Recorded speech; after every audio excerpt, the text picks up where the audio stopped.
Hello and welcome to the Teach Music 21C podcast series. I'm Merlin Thompson, the creator and founder of Teach Music 21C, where we believe the best way to create musical success is for teachers and students to build it together.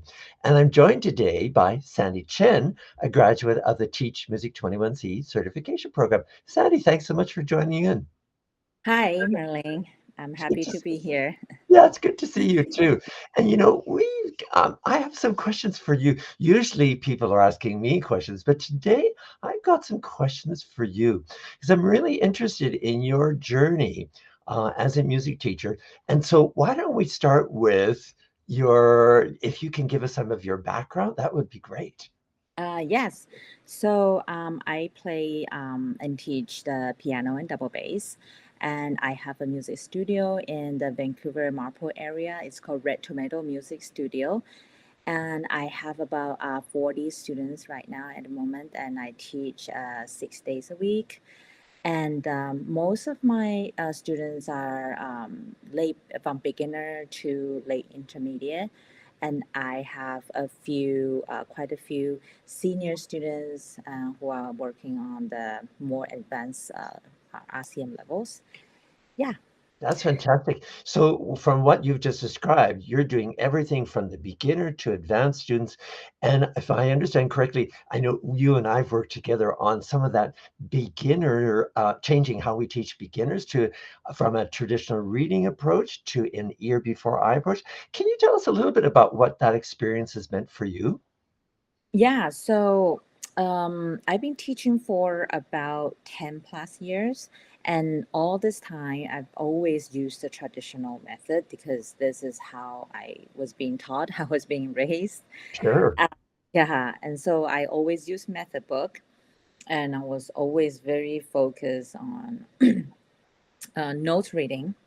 So I just follow the most books that I use the most of the time is the Piano Adventure by Faber. So yeah, we start learning about the black keys and white keys, the keyboard geography, and then we move on to like learning middle C, learning the line and space, and the treble clef, bass clef, bar line measure, and rhythm.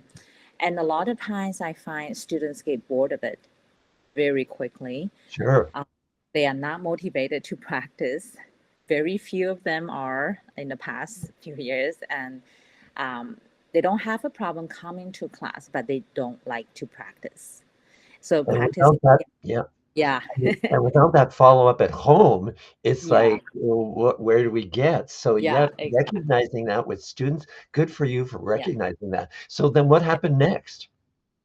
And a lot of times I talk to the parents, and most of them always tell me, oh, to get them to practice at home is such a drag, and we start to have argument conflicts, and it's not fun anymore. And yeah, and so when I run into your ads about the workshop, I got very interested, and I thought there would be something very nice for me to approach to learn about it. So I started using this method in this new school years to all my brand new beginners. So Wonderful. they are in the age of between 6 to 8 years old, Yep.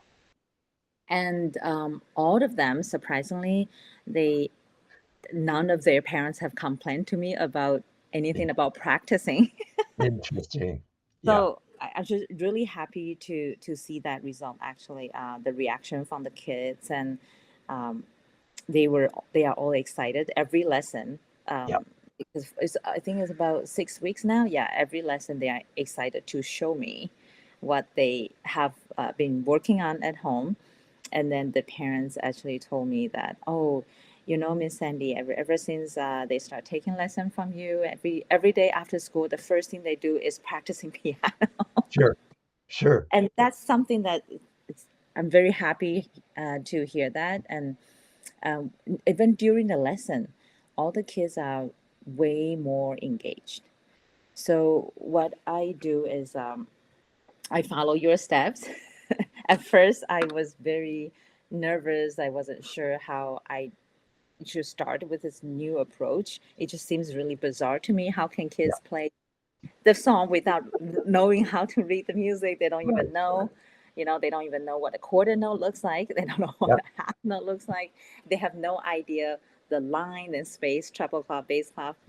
So I just follow your steps. I listen to the song within this. I start with the Suzuki original recording Sure. online, and then we listened to it for a few times, and I started introduce them to the lyrics, and then Yeah. so I print out the sheet and I put it in front of them, and then we read through it a few times, and then I start singing with them in a very much slower tempo, Yeah. and then I will record an audio file while I sing the song with kids, but Nice. I will play the right hand melody, but I will cover it with with a book on my right hand so Yeah. they don't see where the keys are.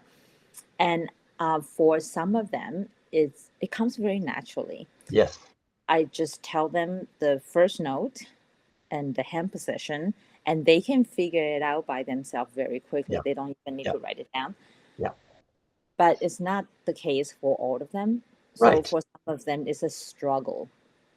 So for those kids, what I do is I would work on the first half of the song with them. I Right. have them write it down because for a lot of the songs are very repetitive.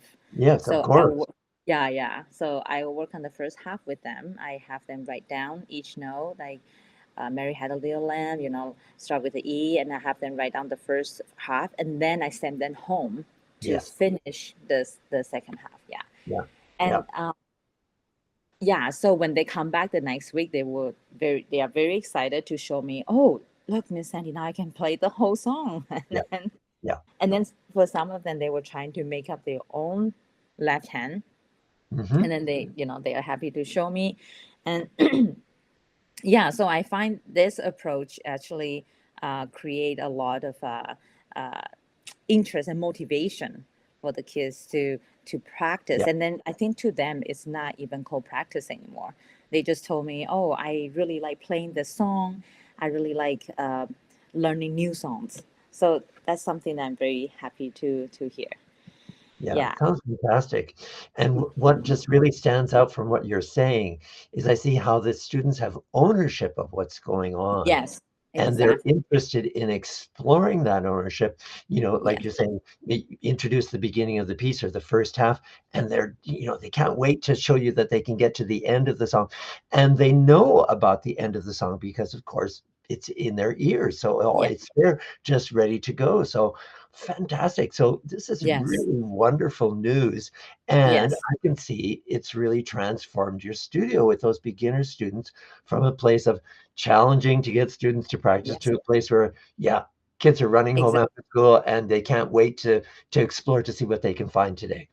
Yeah, exactly. And the funny thing is, none of those parents have told me about what their expectation is, Right.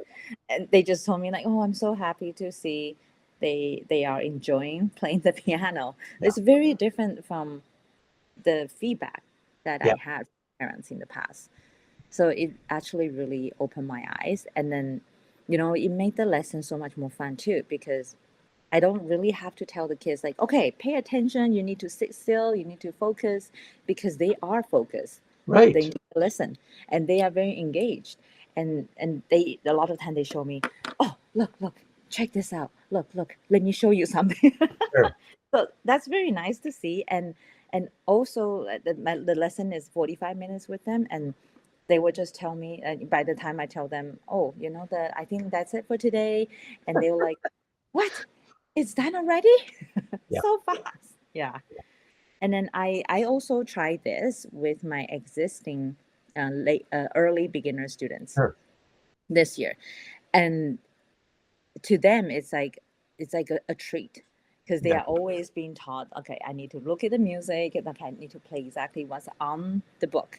Yeah. So now, and then when I introduced this to them, at first they were very skeptical. They Right. look at me like, what do you mean? What are you talking about? They're so confused. And then so I keep encouraging them. I did it with them. I show them how it will be done and how music can be different. Right. And then they get excited.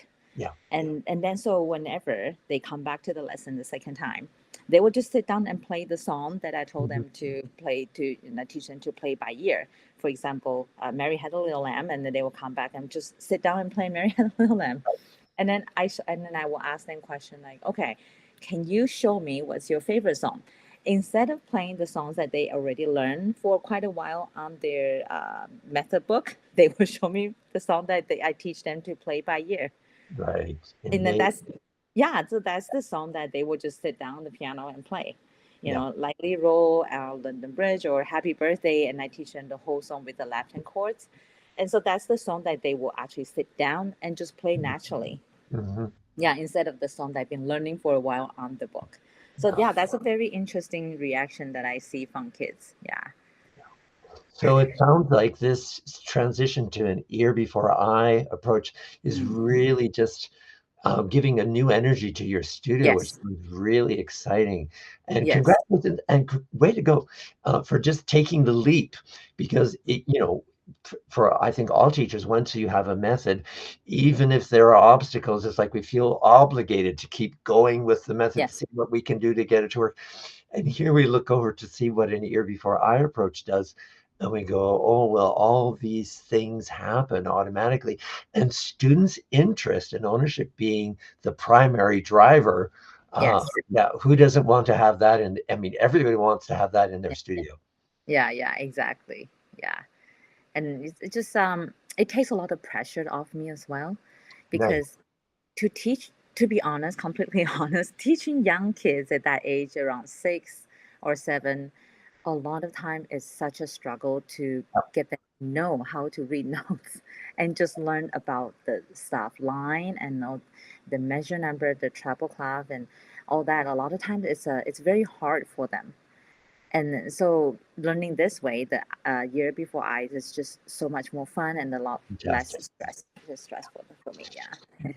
Well, Sandy, thanks so much for joining in for the Teach Music 21C podcast series. Yeah. I'm Merlin Thompson. I've been here with Sandy Chen. She's been sharing some of her experiences with transitioning in her studio from a reading-based methodology for her beginners to an ear before eye based methodology, and even what that benefit has for students who've already got going. Mm. Sandy, thanks so much for sharing your thoughts today. Yes, no problem. Yeah, thank you for having me. And I'm Merlin Thompson. I'm the founder of Teach Music 21C. And if the information in this podcast has been useful for you, or if it resonates, please don't hesitate to share it with others in your community. And we'll hope to see you the next time. It's bye for now. Thanks so much. Bye bye.